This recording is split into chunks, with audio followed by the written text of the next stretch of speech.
સૂર્યની સૌથી નજીકનો ગ્રહ છું. મારો રંગ પીળાશ પર્પલ રંગ છે. મારે વાતાવરણ કે ઉપગ્રહ નથી. પૃથ્વી પરના લોકોને સૂર્યોદય પહેલા અને સૂર્યાસ્ત બાદ થોડા સમય આકાશમાં દેખાવશું.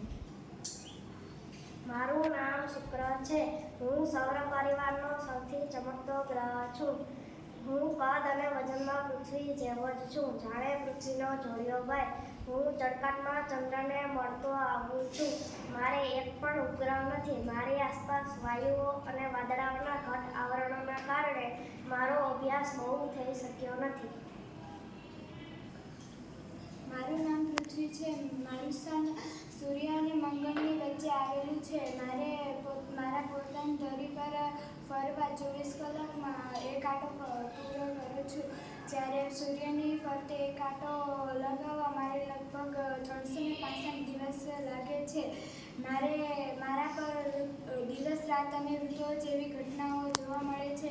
મારે ફક્ત એક જ ઉપગ્રહ છે, જે ચંદ્ર છે. મારું નામ મંગળ છે. હું લાલ રંગનો સુંદર અને ચમકતો ગ્રહ છું. મારા પર ઓછું વાતાવરણ છે. મારા ઉપર પૃથ્વી કરતાં વધુ ઠંડી અને ગરમી પડે છે. મને 2 ઉપગ્રહો છે. વૈજ્ઞાનિક મારા પર જીવસૃષ્ટિ વિકસાવવાનો પ્રયાસ કરે છે.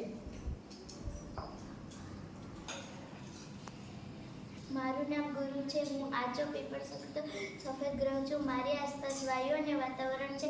હું એકદમ ઠંડો ગ્રહ છું એવું મનાય છે. હું સૌરમંડળનો સૌથી મોટો ગ્રહ છું. મને 79 ઉપગ્રહો છે, જેમાં વૈજ્ઞાનિકો મતાંતર જોવા મળે છે. હું શનિ ગ્રહ છું. હું ગુરુ અને યુરેનસની વચ્ચે આવું છું. હું ગુરુ પછીનો ગ્રહ છું. હું નીલા રંગનો તેજસ્વી ગ્રહ છું. મારા વલોયાના કારણે હું સુંદર લાગું છું. મારા વલોયા માથામાં પહેરેલી પાઘડી જેવો લાગે છે, એટલે મને પાઘડીયો ગ્રહ કહેવામાં આવે છે. મારું નામ યુરેનસ છે અને હું પૃથ્વીથી એટલે દૂર છે કે મારે ત્યાં સૂર્યનું તેજ પણ આથી ચાંદની જેવું લાગે છે.